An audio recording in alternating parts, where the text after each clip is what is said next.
All right, y'all. This is another episode of Grade School Media. It's Tony Ray, and again, like what I like to do at the beginning of the video is just kind of explain what GSM is, Grade School Media. We students of the game, so we uncovering parts of the industry that you may not know. It might be a lot of backstories we don't know, and doing it from a consumer and a fan's perspective. And so today, I feel like I'm sitting next to a legend. I done my homework, and I'm like, yo, I'm gonna jump right into it.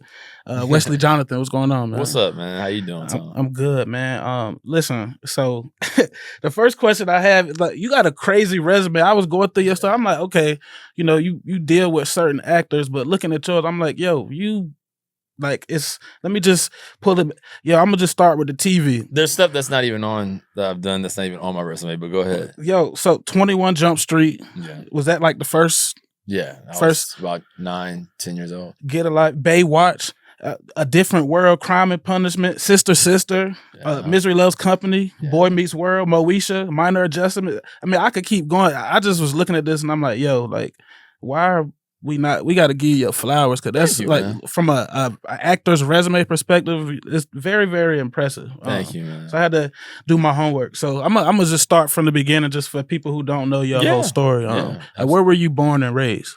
I was born in Walnut Creek, San Francisco, in the Bay. Okay. But I was raised in Southern California. Okay. So I went to elementary school in West LA, Canfield Elementary, Crescent Heights Elementary, and then moved to the Valley in the 818, and that's where I started my career roughly around that time. And I lived everywhere from Woodland Hills to North Hollywood to Santa Clarita to Studio City to, if you know Cali, if you know LA, you know California, then you'll know these major cities in the Valley. But I've lived everywhere. Yeah, talk about, so what age did you start acting? Like, what was the age? About 8, 9 years old.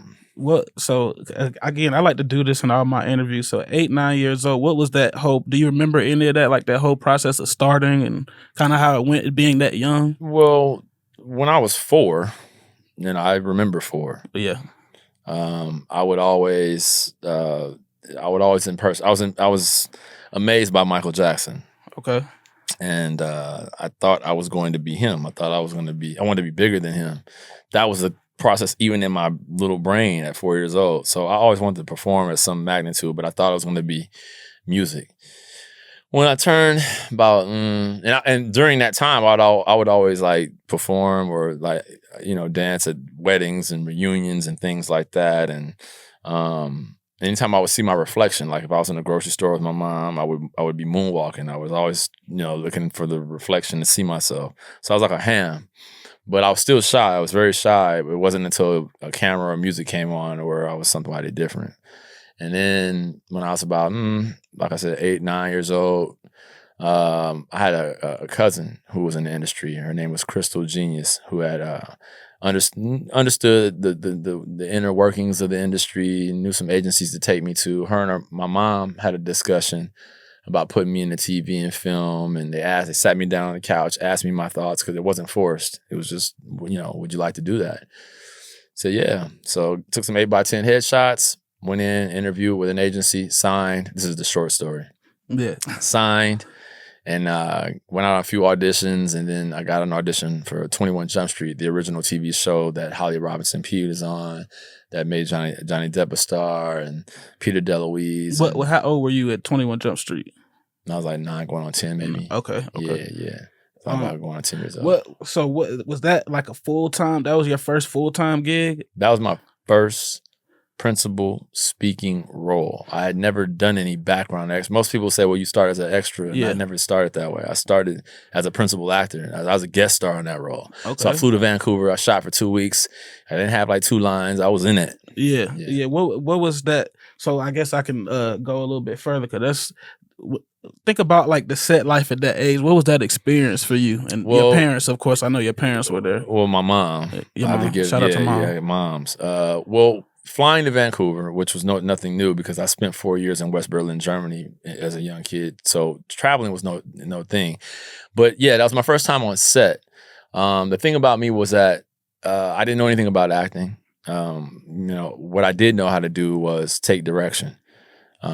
So I was one of those kids where I was like a puppet. And you tell me, go there, say this, stop, don't pass that line, and I would follow direction. So I didn't know anything about acting. When I look back at it, it was horrible. You know what I mean? As far as to me as an actor, it's like cringing. But for a kid who didn't know any better, it was, it is what it is. But yes, that was a trip because I had school on the set. That was new. I had, have a tutor on the set. That by law, that's what, young kid actors or kid stars have to do. Have to have school on the set. And that was different because, put you in the trailer with a teacher one-on-one and the bank hours. And that was different. But being on set, I was comfortable in front of the camera. What was new to me was just the process. That was new. Okay. So, yeah. So after that was like 9, 10 years old. What was, because I'm looking at, when I was doing my research, I'm like, you were on a lot of sitcoms. What was the first sitcom at what age? Like, because some of the sitcoms you were on, most of the sitcoms you were 4 years at a time. Like, yeah. But my first sitcom, that's a good question. My first guest starring role in a sitcom, a half-an-hour sitcom, was a TV show that was written and created by Chris Elliott, comedian Chris Elliott. It was on Fox, and it was called Get a Life.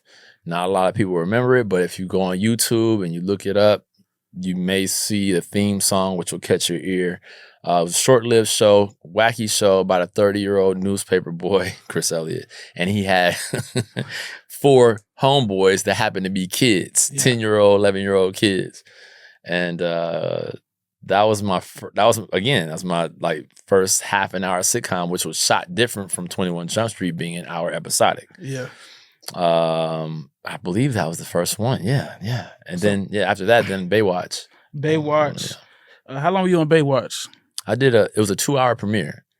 So it was like a season premiere from them coming back for a second or third season or whatever. I don't even know what season it was, but it was a premiere and it was 2 hours long.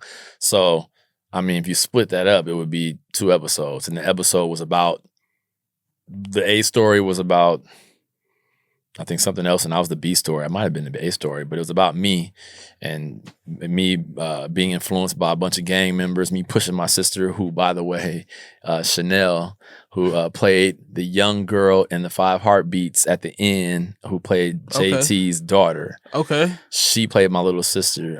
So you do how long I've been around, and she's a grown woman now. But I pushed her in the water, and Erica Leniak, Playboy centerfold at the time, jumps in and saves her, and I'm in trouble. It was great show, great episode. I'm not gonna lie, doing preparing for this interview and doing the questions, like I said, you have a crazy resume, so it took me a little bit of time. Like as far as we're not gonna be able to get through it. In time. Skipping around like City Guys. What I like about you, so man, like what age was? I know I'm kind of skipping around. That's fine. And you have to, because that's just the way it is. I mean, prior to that, like the sister years, the Moesha years, I was a teenager. I was in my teens. City Guys came about right when I had turned. I was like 17, going on 18. City Guys was, I won't say my first regular series role. It was a show that was short-lived that didn't make it, was called Misery Loves Company. That was where Julius Carey, a.k.a. Shona from The Last Dragon, played my father on the show. Okay. Rest in peace. Rest in peace. So that was my first series regular role. We shot, I think, 8 episodes, only 2 aired. They pulled the plug, so no one really got a chance to really know that show. However, City Guys came about when I was 18. TNBC show came on after Saved by the Bell, was created by the Peter Engel, who had the whole TNBC Saturday morning block, if you happen to watch that and not Soul Train on Saturday. But there is a film that we skipped that I gotta mention that people just don't really, it doesn't get its due.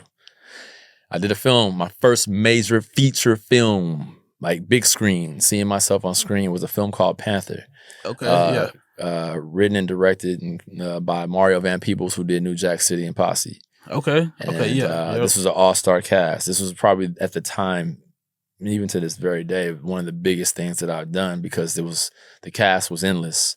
I mean, you had Kadeem Hardison, Bokeem Woodbine, Tyron Turner, Yeah, that's I all mean, star cast. Courtney B. Vance, Marcus Chong from Matrix. I mean, the list just goes on. And there's so many other people in there that just did cameos. Chris Rock, Bobby Brown.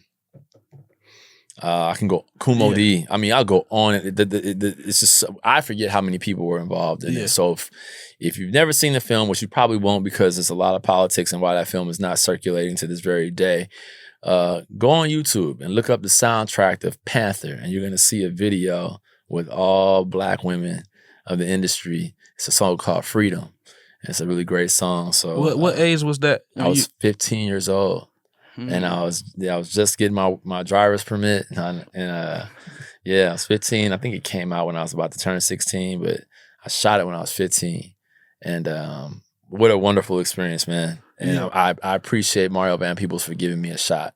Yeah, that also it does intertwine with where I was going with the next question, because I mean, how was it? Of course, well, let me ask this: so you filming a sitcom every week, and then you're filming movies. How did that work? Like, what was that process? I know you on shows for 4 years straight, and you filming movies but like, how did that go? So I'll speak for myself, but I'll speak generally for those in that position. So that's my personal experience.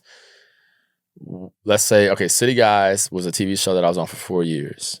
All right, that show ended. Okay, it ran its course. I don't like to say canceled for some shows. Shows to me that are canceled are premature and they hadn't run their whole full maturity in their core. Shows to me that have ran their course and there's nothing else to squeeze from it, to me aren't canceled. It's you ran its course. It's nothing like, Fresh Prince of Bel-Air was canceled. To me, no, you did it. Family Matters, no, those aren't canceled to me. This is me. Canceled means to me like you're in the middle of a season, the show's not even, and it's just over. Yeah, prematurely. That's my opinion.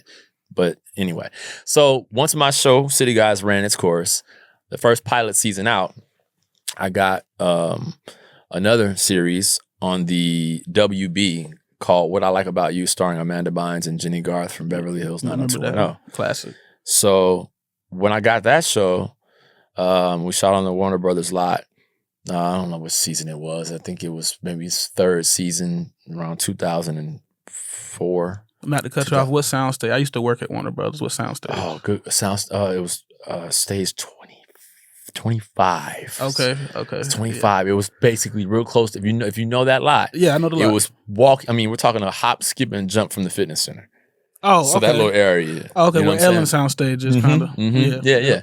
So during that show, another long story, but during that show, I got the role of Sweetness in Roll Bounce. Okay.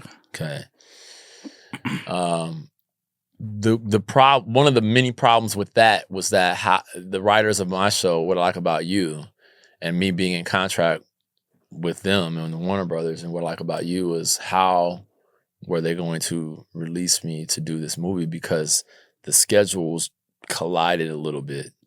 So the way it worked was the schedule collided to where I would miss one episode, or I would have to miss one episode of my show. And I really wanted to do this movie, Roll Bounce, and my agency management team didn't understand why I wanted to do this movie where I didn't speak, because in Roll Bounce, if you think about it, I didn't talk until the end of the film. Yeah, and even then it wasn't much. So on paper it looks funny, On paper, you look like a glorified extra.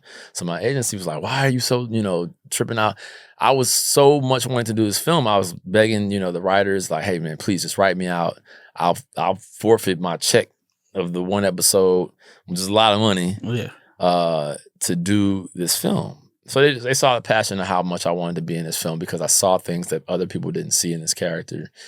And so to answer your question, depending upon the situation and who you are, Will Smith, if you're shooting Fresh Prince, what they'll do is they'll wait for the season to be over and then shoot the film. You shoot it in between. But somebody of his caliber, you can't write him out of an episode because he is the Fresh Prince of Bel-Air. So the film has to wait. Okay.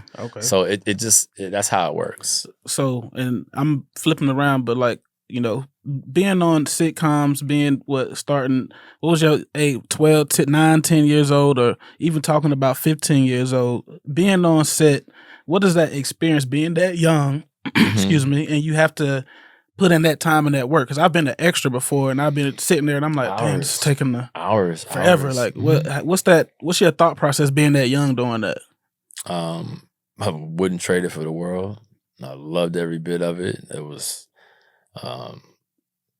painful, but it was a wonderful pain because that's all I've ever wanted to do. And again, acting fell in my lap, but perform just in general. So I already knew at a young age. I just had a talk to my daughter right now. Like, she's 9 years old. She's around the same age that I was when I started. And I told her, you want to be great at something, you have to practice and you have to do things repeatedly over and over and over again. So when I tell you to do something over and over again, whether it be read a paragraph, read a book, read the chapter, so you're more fluid in your reading or whatever it is, don't roll your eyes at me and get frustrated at it. Yeah. And if that's the case, then don't pout or cry when someone else is better than you at it, you see? Because, okay, you don't want to do it over and over again. Don't. But when someone asks you to do it and you do it once and it's terrible and somebody else does it next to you and they're killing you, you didn't practice. So for me, it was, that's just what we did. We're programmed and wired. Marcus Polk, from Moesha. He's, started as a, kid. We're babies, man. We're wired that way. Again, there's a difference between being a kid actor and a kid star, okay? People ask me, how did I make it out from being a kid actor? Well, I wasn't a kid star, you know what I'm saying? So that pressure of being a kid star is a whole different ball game. I was just a kid that worked consistently. Okay. So as a kid, I didn't have Home Alone. So that's different. He's a kid star. That monkey on his back or that gorilla is way more difficult than me being able to put my flag here and every there, in this commercial, that show, this and this and that. No one can really identify and pin me as one thing. So that monster is a lot bigger when you're a kid star. However, what you're asking is, when we're on set, how do we deal with what we dealt with? That's because we wanted to deal with it.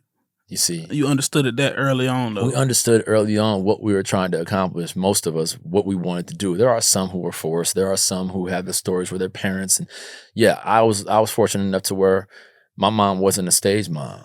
My mom, she helped me with little lines here and there, but a lot of that she left me to study. I went home as a kid and would watch Three's Company, Growing Pains, Who's the Boss, Different Strokes, Different World, Cosby, shows that I was on. Yeah. Shows that I was watching, but then I ended up being on, which is crazy.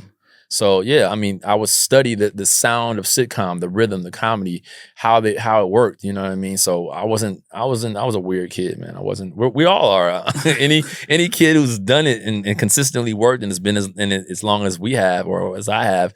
We're strange to a degree. And that's not always a bad thing, though. Going back to, because I want to skip past, that's a question I had. Talk about playing Sweetness in Roll Bounce. I know you say you really wanted to do that film. Talk about the experience, the set life, just what you remember about that whole time of filming that. All right, keep up, because this is a long story. I'm going to try to sum it up. It's all good. All right, so when this film came about. So a lot of times with what happens with certain films that are being pitched or sold to a studio, what the casting director will do is call a bunch of actors and actresses that they know to come in and have a table read for the execs. So we'll sit around a table, and Roll Bounce happened to be one film that they called us to do this. Now, picture this: you sitting around a table.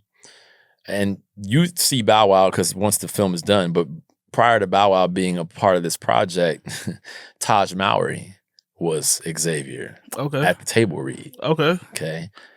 David Allen Greer was the father, Shai McBride's part. See that? Okay. So you started, and I played mine. You know what I'm saying? But there were different people when it's just starting.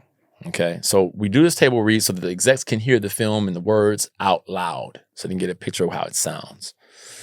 Nobody necessarily at this table read is promised a role per se.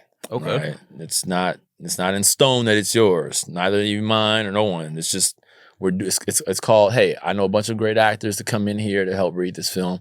Wesley, can you come in? Taj, can you come in? So on and so forth. Right. once the months go by, you go on about your life, you auditioning, and you hear about, oh, they're casting for Roll Bounce. They get ready to put it on its feet. They put the money up. It's going down. Okay. Oh, okay. So you figure like what we did at the table read, well, that was my audition. So what's up? Like, nah, we got to go in again. All right, I'll go in again. What before you continue, what was that feeling that, oh, I got to go in again? Did you feel like, oh, I still got this? Or was like, oh, man, I got No. I never knew. I never thought I had it. Okay. That was never a thought. I love the role. I love the film and the script. I love, I loved it, but I knew I didn't have it because I'm a seasoned vet. I know what this is. It's just a table read. Yeah. They may not even want to do the movie, but when we found out they're doing the movie, oh, so what's up? Now you gotta go read for it. All right, I'll go read for it. I'll audition for Sweetness. Fine. Yeah, of course I wasn't crazy about it. I'd like for them just to give it to me, but that's just the dynamic of the business. So I go in, read for it. Right, ain't much to read, but go in. All right, leave it alone. Go on about my business. And they do these things called callbacks, just like when you see on The Voice or these these shows where they a process of elimination. You don't make do you make it to the next round? Make a long story short, didn't hear anything for a while. How long is a while? I don't know, man. I can't tell you. Yeah, it's a minute. It's been a minute to where.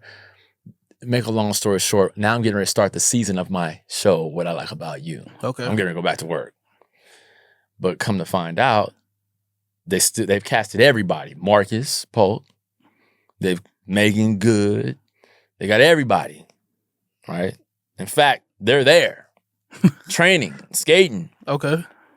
Sweetness, the character of Sweetness, the role of Sweetness has not been cast yet. So I'm like, I get word. They, Wes, they love you, but they got their eyes on, Usher, Omarion. Now, both, I love Us and I love O. Yeah. Good guys. Yeah, for sure. Yeah, friends and associates. You know what I'm saying? So, and they know me, but it's like, but as an actor, I'm like, what you mean? Nah, for sure. Like, what you got Bow Wow. Right? Now you put Usher and Bow Wow, and I've got a music video in my mind. Yeah. Right? So it aggravated me because this is the thing that we as actors fight. We fight either music artists or we fight, it's this bean counting. I know it's business. They're just trying to get people to the box office, right? And naturally, Omarion and Usher are going to bring more weight than this guy that nobody really knows or, between me and Nick Cannon. Is it Nick or is it not? Is it double him? Is it him? That whole thing. So I get it, but it's still frustrating nonetheless. So I'm angry. I'm pissed off. So make a long story short, trying to, but it's not. It's a very long story. We want to hear this. The Malcolm Lee, shout out, love him to death, man. I owe him a lot for that role. He called me personally and was just like, man, look, man, this is what it is. You know how it is. Why? He asked me, why do I want to do this role? Why? I said, look, man, like this dude Sweetness has to be. He has to be loved. He has to be hated. He has to be funny. He has to be sexy. He has to be all these characters, man. He has to be mean. He has to be, tough. Every young, middle-aged and old woman wants to be with him. Every young, middle and old-aged man wants to be him. He has to be all these things or you don't have a villain. So that passion behind me, I saw what he was supposed to be. And then he said, all right, man, he hung up the phone and, I'm not just fighting them, Roll Bounce and that whole studio and everything. I'm not just I'm fighting now Warner Brothers because they like, well, you ain't gonna be able to do it anyway because you got a show. Yeah. So I'm fighting on both sides for this, like to the writers, What I Like About You, please let me go off and do this, Warner Brothers. And then please. So they end up giving it to me. All right. Nice. And I'm mad. And people are like, oh, you happy? No. I'm pissed off that I had to go through all that. Yeah. So watch what's going to happen. The last to be cast, when I saw my peers and friends, when I flew to Chicago, we shot in Shy, and everybody's like, yeah, because they had heard all the, is he doing it? Is he not doing it? While they training or whatever the case may be. And a lot of what you saw is me being angry. I was in the gym nonstop. I wasn't playing around. I was in the gym. If I wasn't in the gym, if I wasn't on skates, I should say, reverse that. I trained from 8 a.m. to 6 p.m. every day for 6 weeks. If I wasn't on my skates, I was in the gym. Yes, we had all doubles or whatever. Our trainers were some of our doubles, and there were some moves you just couldn't actually learn in that short time frame. But I worked really hard to try to do as much as I possibly could. And it was just a matter of me showing like the studio and everybody else that was just kind of like, oh yeah, Wes is good. No, dude, like I'm about to kill this. Yeah, I'm about to, yeah, for real. Because it was just like I was tired because I know what I'm capable of, but it's always about giving the shot. You know what I mean? Yeah, the opportunity. That's the short version, by the way. Nice. And edited. Nice. I mean, so talk about that a little bit more, because we, again, as fans, we want to hear. Road Bounce is a classic. So you were on skates for how long? 8 a.m. to 6 p.m. every day for 6 weeks. I never left my skates. And I would take them to the studio. I would take them after we would train at the rink. I would take mine to the hotel, and I would be on a rug going through the routines, and because I wanted to do most of my stunts and most of my dancing, because I wanted not a lot of cutaways from the camera, and I wanted people to know that I did it. Yeah, I could have easily took the light road and like, I'll let my double do everything. Was set life fun overall for Road Bounce? Of course, you doing that, but overall, like, was it fun filming that? Okay, so yes, for the simple fact that I'm with my peers, that we all have grown up in the business together. We all are fans of each other's work. Rick Gonzalez, Cleo Thomas, Wayne Brady. We like I said, there's another cast of just a multitude of people. Mike Epps, Charlie Murphy. Yeah. I mean, the heavyweight cast. So, Kalita Smith. I'm going to keep doing Journey Smollett. We keep going. You know what I mean? We're all fans of each other's work. We all have a great deal of respect for each other. And yes, and then you got Brandy T. Jackson, who, that was his breakout role. You got all these people that, again, have a certain love and respect for each other, and it was fun. Yes, it's fun. We're in Chicago, and you got Bow Wow. You know what I'm saying? So it's just like, but I didn't get really a chance to really, really, lay my hair down, so to speak, because I was so focused and driven. Again, like I was like on a mission. When you look back on that film overall, would you say that's your favorite one? Like movie? Not saying you did a lot of stuff with it. Is that your favorite? This is a famous question that is asked all the time. Let me tell you, I can say in short, favorite in what? My performance? Or favorite? See, this is twofold. Watch why I say this. You will ask, what's your favorite job that you've done? What's favorite? Are you talking about favorite as an ensemble, as a whole film, as a fan of a film outside of myself, or what I did in the film? Because there's two ways to look at that. Does that make sense? Yeah. What you did in the film. I was proud of what I did. I always feel like I can be better. I'm more of a fan of the film in its entirety. Yeah. Because I take myself out of myself. If I wasn't in the movie, would I like it? See, if I take myself out of it, and Usher played it, would I like it? Yeah. The answer and quick answer is yes. Yeah. Okay. And I'm and separating Usher from that example, I'm just talking about what all my peers and actors and friends did in that film. To me, I was proud of. From Journey cracking on Brandon. Yeah. From Brandon cracking on everybody. Yeah. From MP, everybody did such a wonderful job. See, that's what a film is about. If everybody goes 100%, if you got one line. Yeah. There's people in films that just got one line. You make that one line everything, and it just elevates the whole film. So to me, from Shy, that's Bow Wow's best work. I don't care. Outside, I love him. You ain't done nothing that solid since. No, that was that. No one's seen him in that range. That whole scene where he bashing the car and he going that was so and like I said, so Malcolm Lee took care of me. He took care of me personally, and I feel like he took care of all of us in that film. So to me, as an ensemble and everybody doing their thing, from wardrobe to was a great film. Was it my favorite? There's a lot of things that I've done that people don't know that are my favorites. So it's kind of hard to say. Yeah, I want to ask you this too. I mean, you hear about all type of stuff in Hollywood, the good and the bad stuff. I mean, you 30 plus years in the game. Is there anything that you look back and you ever experienced from your acting career? Like, okay, wow, like I need to maybe not do that, or I went through this, or okay, this is how this goes, or Like, anything you want to share? Like, wait, like, say that again. So, you hear about a lot of stuff in Hollywood. You hear about good stuff. You hear about bad stuff as far as the industry is concerned, conspiracy theorists, whatever. But you've been in the game so long.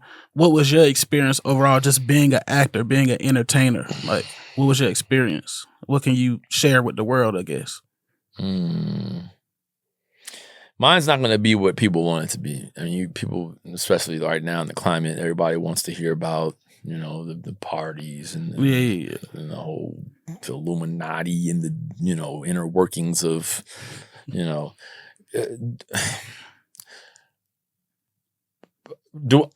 I will say this.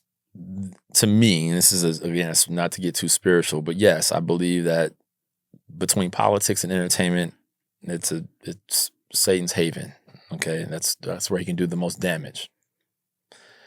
Now, pushing that aside, me personally, what can I learn? What have I learned, or what did I learn in my career?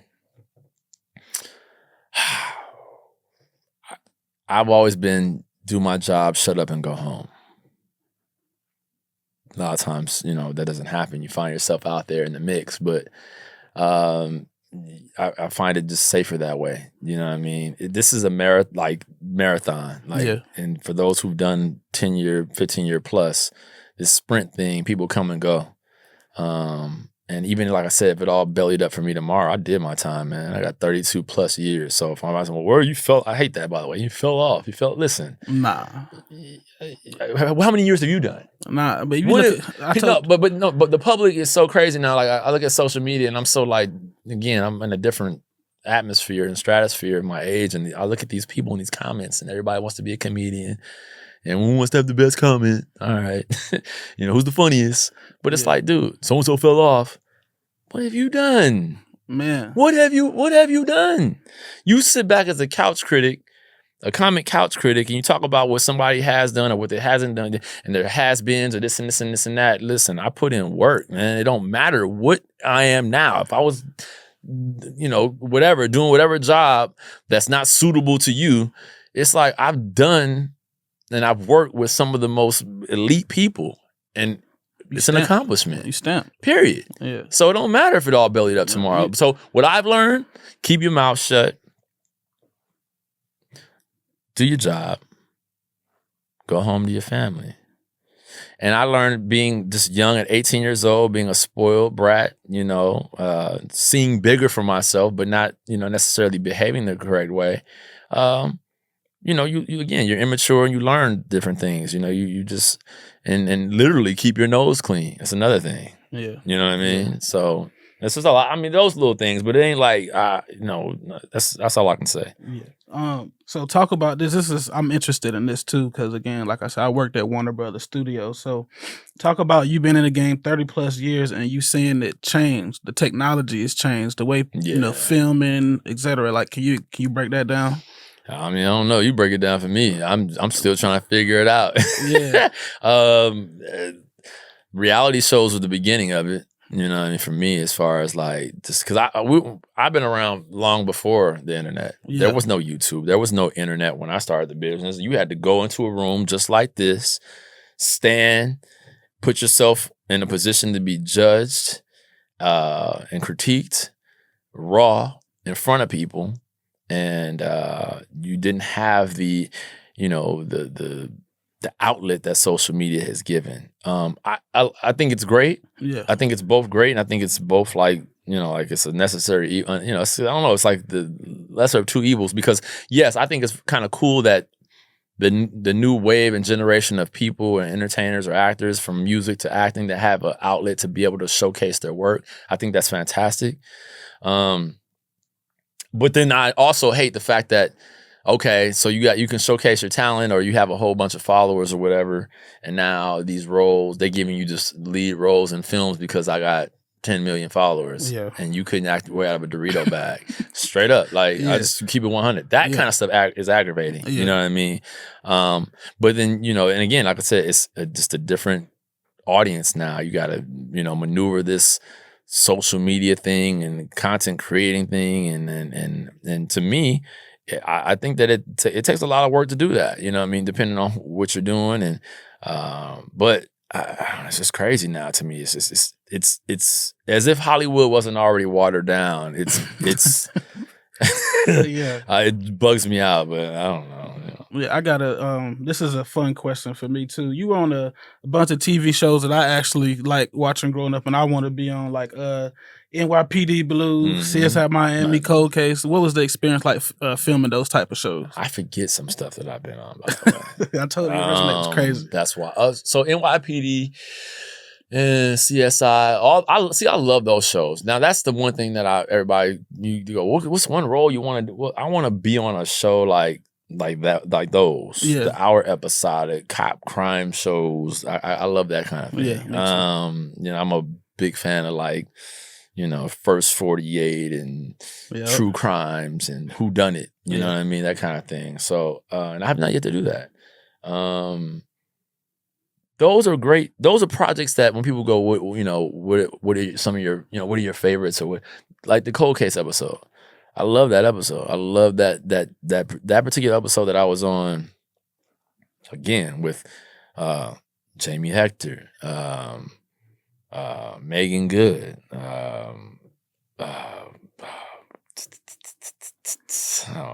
but missing her name. It'll come to me. But Cold Case, that was a great episode. And again, like, I love period pieces. That episode was in the 70s. Okay. I'm wearing my fro, by the way. That was my real fro and roll bounce. And if you do your homework, my hair was long for years. Okay. Yeah, those are great shows to do, and they're again, do I have a lot of fun doing them? I mean, not really, but it's. When I say that, it's, well, I mean, it's work. It's work. I'm in the dressing room. I'm in the greatest place. I'm where I want to be. Yeah. But it's not like how, let's say, roll bounce. We're all there on set and we're laughing and cracking jokes, in real life with each other and tripping out. That kind of stuff. That camaraderie is fun. Yeah. But to me, doing a show like Cold Case, where it's just, it's kind of quiet and you're doing your job. But I don't care. The finishing product is what I always care about, really. Like, when it comes out, is it something I'm going to be cringing about, like in a seat, like, oh no, I don't, or am I going to be like, all right, I'm proud of that. Not just me, but just it in its entirety. Because there's a lot of things that I've been in that I thought that I was okay, but the project was terrible, and it doesn't matter that I was okay. I take the hit as well. Yeah, you know what I mean. Yeah. So, or the other way around. The project was great, and I came up short. I should have did this, or I should have did that. So there's two different critiques for me, myself, and then the whole thing.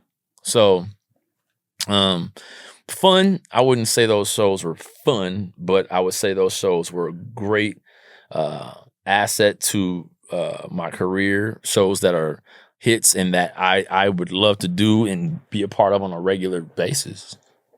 Yeah. Nice.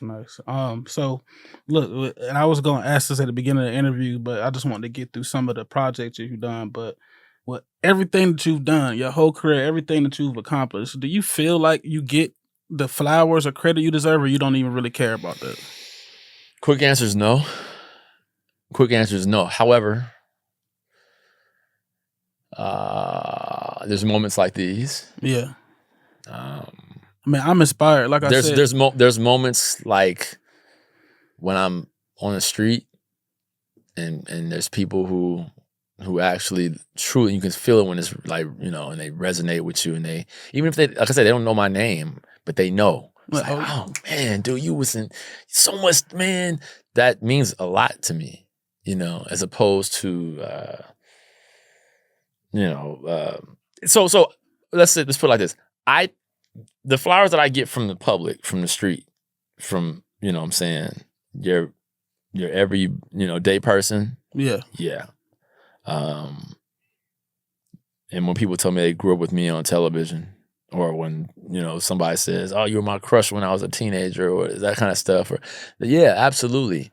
But within the walls of the powers that be that make things move, absolutely not. Absolutely not. No, big no. But that's the whole that interview with Taraji was talking about, that whole thing with Taraji, yeah. Dude, that she's speaking for so many of us. Like what she's saying is very real. That interview resonated with me so much. It ain't got to be a female. That's for all actors in a certain level. And she's on a bigger level than me. Yeah. Fact. But she's never forgotten that climb. See, you know, it's a that's another thing. It's not just there's big and then there's different levels of it. You know. When so I was telling MP last week, I was like, yo, like looking, and even you, I'll tell you this too. I'm like, yo, like, of course, we're fans of the work that you've done, but if you just look at it from a standpoint of what's, not saying what's right, but it's like, yo, y'all should be in some of these mainstream stuff that Power, all, it's just like the phone should be ringing we for should be. established actors. We should be, but you got, it's like I said, it's so political and it's so we should be. You're absolutely right. Here's the thing, man. You know, and again, maybe I'm at fault. I don't know. I look at it. Me and Marcus have talked about it. I've talked about it with other actors, and what I said earlier: do my job, keep my mouth shut, and go home. Yeah, that's how I stay out of the nonsense. However, that's the problem. Maybe I don't knob or whatever they call it enough. I don't brown nose enough. I'm just not that. I'm not built that way.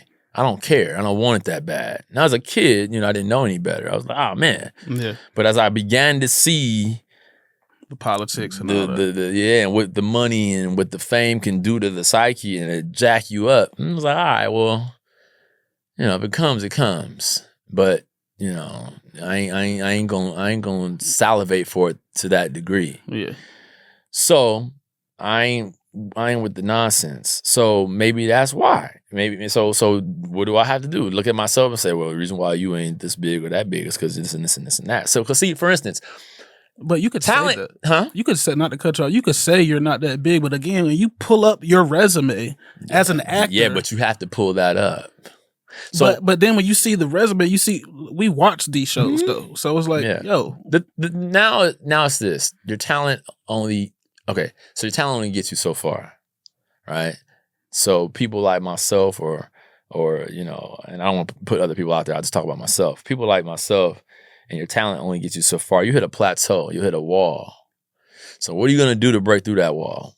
Right? What things are you going to compromise? And I'm not necessarily talking about something sexual, how everybody's on this thing right now. I'm not talking about that necessarily, but just compromising your morals and your standards. I'm a heavy believer in the Bible in its entirety, not the Hebrew scriptures, not just the Christian Greeks, the whole thing. Yeah. So what am I going to compromise? What am I willing to do to set a bad example for my kid, to disappoint my God? So on and so forth, right? So a lot of the stuff we seeing now is real risque. So if I say no to this, all right, I'm say no to that. Say no to that. Guess what happens? Things start to get quiet, right? So you want to say, you want to be holy man. You want to be Mr. Holy Man. Okay. We're going to take this off the plate for you. That's why I said this is a spiritual thing. People don't really realize it. No, it is. It's satanic. Like, so you think Satan's going to give me roles and give me all of the glory when I want to serve the true God? Absolutely not. You know, starve me. You know what I mean? So it's an ugly situation, but you got to have integrity and try to do the best you can to you know, I guess do what you love, but at the same time not compromise what you deem to be value. And that's where things start getting a little hairy. So when you find people, so-and-so fell off and this, and you don't know what they're doing. They could have very well decided to choose not to do this. That's funny that you said that. It trips me out. I hate that. You fell off. I got a DM like that in December. And of course, I'm from North Carolina where I promoted radio, whatever. And dude, bro, you fell off. What you doing? It's just like, y'all don't even know I'm gearing up. Here's the thing. I don't care how big you are. No one lasts forever, did he? See that? You see that? No, I don't care how long, how big. Somebody coming for your spot. And that's okay. That's all right. You can't do it forever. You gonna get old. Your back gonna start hurting, your knees gonna start hurting. You can't do it forever. So it's not an insult. It's just the way that the business goes. If we look at the time, period, all the greats have their time. Time is up. Let the youngsters take it. New wave. Yeah. I was part of the new wave when it came. Yeah. So all this like, people do their time. You can't, it is not forever. It is not meant to be forever. You cannot. You will not. I don't care. Yeah. Not to say I didn't, it's not. We're reaching different levels anyway. It's stuff that, God want us to do. We might just do different things. Yeah, like so. But look, so what's next for Wesley? Like what can we expect next? Are you working on anything? Yeah, I mean, I have I just did I did a film called Robin. Let's see, that stars Soraya. Soraya.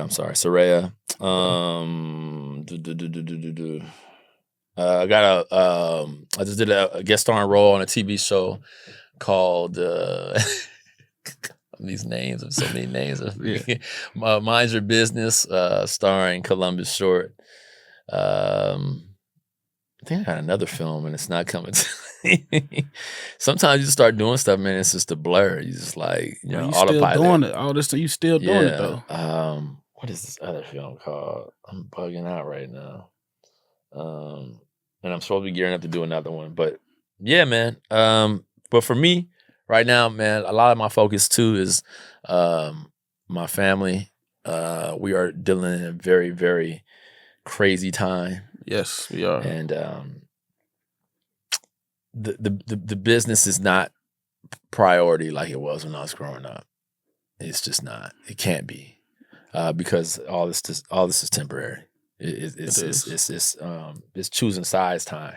It's been choosing size time. So I'm choosing my side and I'm trying to do the best I can in my imperfection and in my flesh to do the right thing. And doing the right thing, you get shorthanded. I mean, that's just the bottom line. Yeah. People don't, the devil can bless you too. I was about to say, he can give you gifts too. So all this, sometimes you have to ask yourself, if I'm doing things that I'm doing and I'm continuously to have just all this, and it's like, well, okay. You might want to take a real good look at yourself. I'm just straight up being 100. I used to ask it all the time. When I'm winning and I'm over here doing this and I'm doing that, and I'm like, where's it coming from? Yeah. Make sure you know where it's coming from. But if you content where you know where it's coming from, well, more power to you. But for me, my conscience is awake now. I was dead for years, many years, and purposely. Yeah. That way I can cut up and do wrong and turn a blind eye.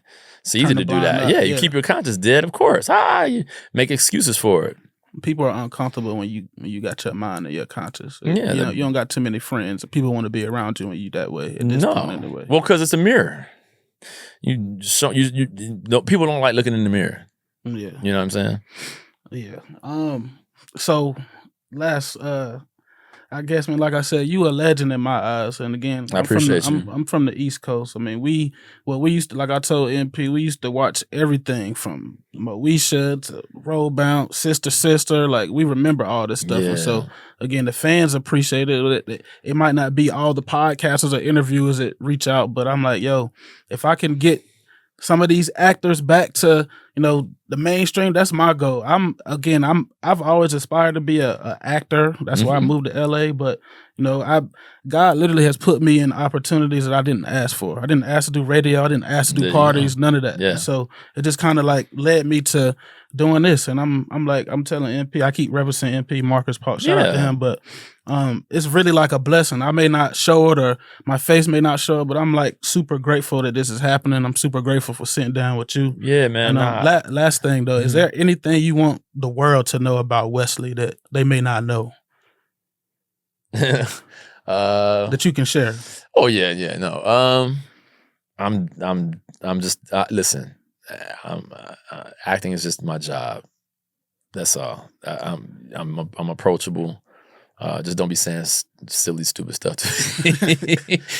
And I was trying not to say silly, stupid stuff back, but I'm a man who's trying to do the best he can with the cards that have been dealt. I make mistakes like anybody else. I make wrong decisions like anybody else. I just happen to be on TV and film. I want to ask you that too. I just had an interview in Atlanta, and I asked, shout out Bigger Rank, and I asked him like, how do you deal, you in this industry, whether you entertainment, music, acting, whatever, how do you deal with being a human and making a mistake? What's your thought process on that? Because it's as you being an actor, not saying you, maybe not you, but me, even being in this world, you kind of like put yourself, I need to be a perfectionist, or I need to be perfect. I've always thought I should be a perfectionist. So when you make a mistake, how do you deal with it? I beat myself. You cry it out, beat yourself up, and you can only cry and beat yourself up for so long, and then you finally got to say it is what it is. I can't change it. You got to move. So yeah, for me, that it was just and having I have a great group of people surrounding me as far as friends and family that just really remind me that listen, this is again, it is what it is. You know. You're gonna make mistakes. You're gonna make bad. And this world right now is so in a state of unforgiving. They don't forgive at all. Everybody wants to just beat you down, man. You make a mistake, and it's just like it's just people are gonna make mistakes. And the difference between my mistakes and your mistakes is that yours isn't on display. It's just that all the mistakes that people out there that are day to day, 9 to 5, or whatever it is that they're doing at home. The only difference between Chris Brown and whatever Diddy and whoever else is out there that they fire on for whatever reason, this is the only difference is they're showing it. Let's put it on you. Yeah. Let's put it on you and watch how many mistakes you've made throughout your time, and let us beat you up. I think that's my biggest thing. Like my biggest thing is that again, you can't this time. And we're in where everybody is just has they can access. You can say what you want. People can see it, and you do. That's just. But people are human, man. In the end, when you strip everybody from their money and their fame, they're human beings. Now, some of them are jerks. Don't get me wrong. They get what they get, and they ask for what they ask. And I know a whole bunch of them. I ain't gonna name them. Would love to, but I ain't gonna. Yeah. You know what I'm saying? Yeah, for sure. Yeah. So some of them get what they get. Yeah. And it's like, for me, I'm like, yeah, I've been on that. People just now coming up, finding out I met him 20 years ago and he was the same, or I met her 20 years ago and she was the same way. So, but people are still human beings. Yeah. They got feelings. Yeah. They treat people who are, on camera or they're, like they're cartoons. Yeah. Like you don't have families or you don't have robots, man. Yeah. People got problems. Yeah. Even with money and fame, you got problems. Yeah. So I don't know, man. Yeah. It is what it is. Yeah, I appreciate you, man. Can you give us are you on social media heavy or Instagram? I'm on it. I'm forced to be. Yeah, give us like your social media handles. Right. And so my Instagram is just my name, Wesley Jonathan, WesleyJonathan. My TikTok, I believe my TikTok is Wesley Jonathan 1. Okay. Something like that, and you find me. If not, whatever. What else? I don't know. I don't do the Twitter thing no more. X, Twitter, whatever. With X. Oh, see, yeah. I can't keep up. Just when I learn how to do one, they get the updating and switching. I don't know, man. I can't keep up, but I try to do the best I can with the stuff. My daughter kind of helps me out, but even I don't even want her really on social media like that. I mean, I have her page, but I control it. But just Wesley Jonathan, man. You got work coming for us. We should expect, like you just said. Like I said, I appreciate this, man. It's Grade School Media, and we out.